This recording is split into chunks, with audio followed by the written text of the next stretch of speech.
Navel draws in. Spine now with some stretch. Press into your right heel.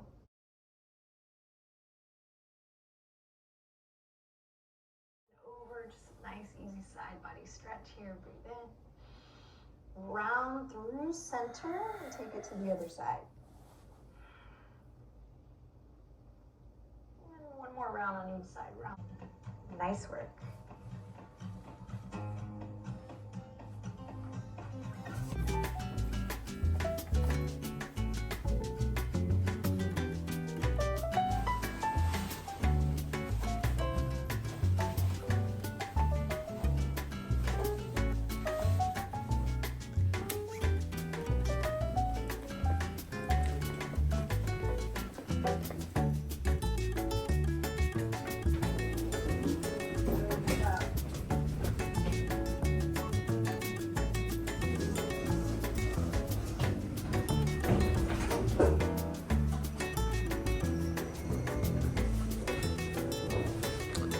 кеше бетім күйіп қалған ғой.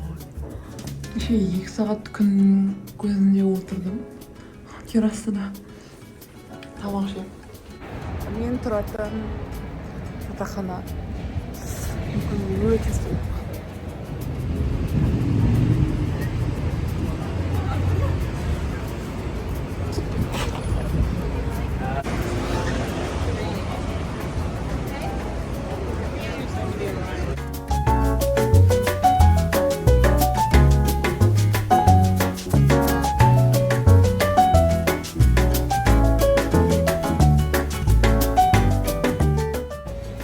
King's Cross, мынау St. Pancras, және Google Maps'та осылай түзіп жіберген.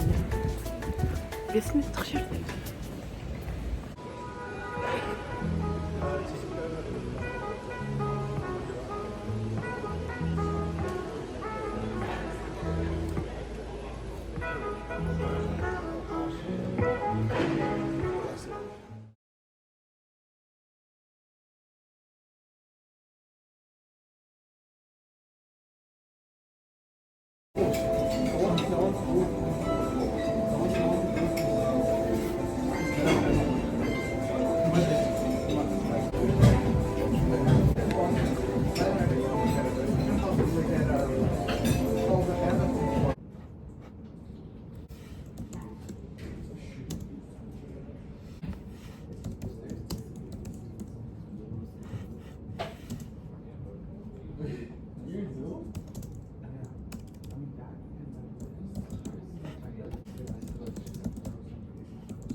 Elevated D to floor 0.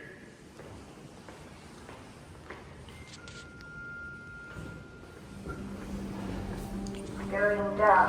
Бұл мынау мені отыратын этаж.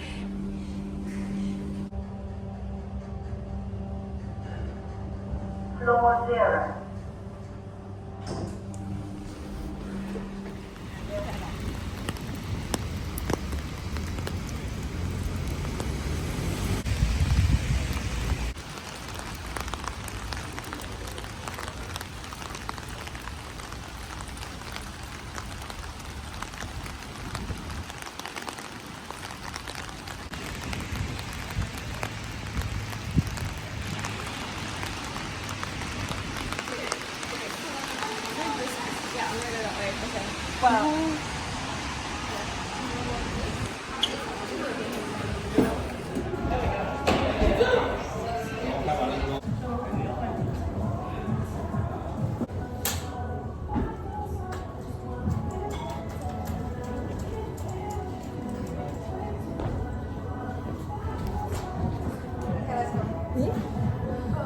的近了。这是谁的手机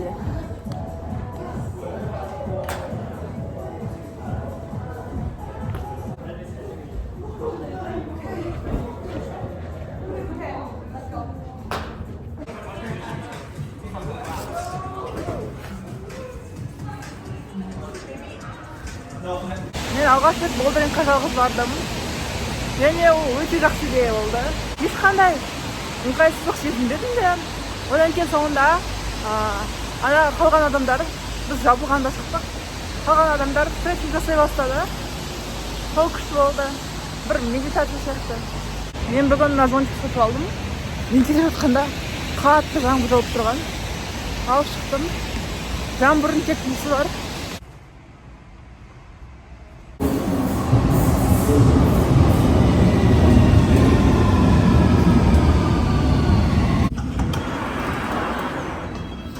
Mind the gap between the train and the platform. This is Great Portland Street. This is a Circle Line train via King's Cross St Pancras and Liverpool Street. The next station is Euston Square. Is King's Cross St Pancras. Change for the Northern, Piccadilly and Victoria Lines, national and international rail services. Mind the gap between the train and the platform. бүгін бізде командамен бірінші рет алға шықтым. Алғашқы рет осындай үлкен митинг болған сияқты. 1,5 сағат болды. Ол спринт деп аталады. Басында біздің команда 2 апталық спринт тастайды. Менеджер, менің қосым және тағы бір сеньор инженер үшеуміз және мен кетіп бара жатырмын. Біздің командада қыздардың барлығы кетіп қалды. Офиста емес, олар біреуі қазір менің колхоздың қазақ қыз Кореядан жұмыс істеп жатыр, ал екіншісі Абу-Дабидан жұмыс істеп жатыр. Алғашқы 2 аптамда осылай әйелдер қауымсыз өткізіп жатырмын. Бүгін өзімді ыңғайлы сезіндім, сол митингтен кейін.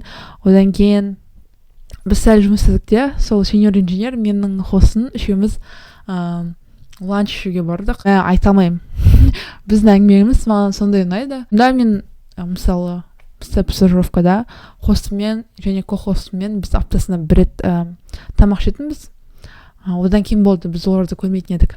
Мында біз түскі ас ішеміз, кешкі ас ішеміз, кәдімгідей жұмыстың сыртында бір-бірімізді білеміз. Хостым бүгін бірнеше рет сұрады: "Жібек, сенің сұрақтарың бар ма? Жібек, сенің сұрақтарың бар ма? Жібек, сенің сұрақтарың болса, маған қоя бер" деп. Ал мен оған айтып жатырмын, мен просто документация оқып, пока тек қана не болып жатқанын көріп жатырмын. Маған Java мен Kotlin-ді оқу керек, себебі мен проекттің Kotlin-да жазайын деп жатыр, ал мен оқитын кодтардың көп бөлігі Java-да. Бір жағынан ойлаймын, менде сұрақ жоқ болса, мен оны аспаннан шығарып, мынау не деп тупой болмайын ғой. Бір моментте бүгін ұйқым келгенде ұйықтап алдым, 20 минут напрумға барып, одан кейін шештім: "Так, Жібек, біз что-то көп оқып кеткен сияқтымыз" дедім да, бай оқып жатқан затымды тез так, мынаны білемін, мынаны білмеймін, мынаны бұрында қарағам, мынаны iOS development кезінде көргем деп. Тез оқып шықтым да, өзімнің оның ең алғашқы берген тапсырмасына көштім. Ол да андай тапсырма, жай кодты Java-дан Kotlin-ға аудару керек, сол тапсырмаға көштім. Содан кейін қызық болып кетті, что уже ужин уақыты ма деп ойлап қалдым. Бүгін қазақтармен ланч болды бізде Google-дағы. Цюрихпен салыстырғанда барлығы жас, көбісі нуды бітірген, және мүмкін жартысы нуды, жартысы КБТУ-ды бітірген. Әңгімеміз ұқсас, біреулер стажер болған мен сияқты Цюрихта.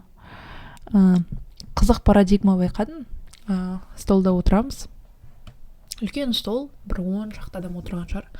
Одан кейін стол бір сәтте біз қазақша сөйлейтін қазақтар бір жерде отырып қалдық, қазақша сөйледік. Одан кейін орысша сөйлейтін қазақтар бір жерге отырып қалып, олар орысша сөйлесті.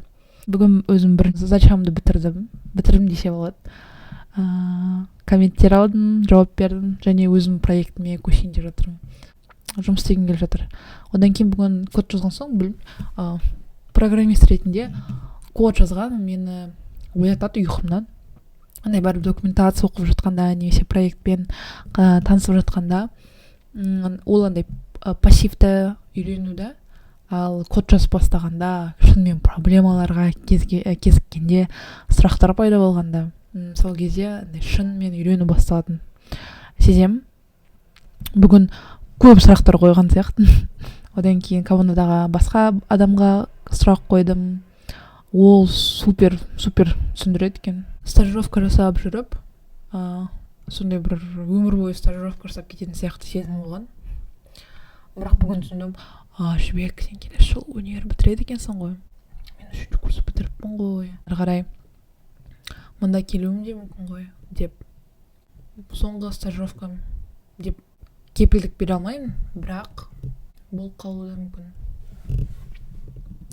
Жарайды, мен кеттім.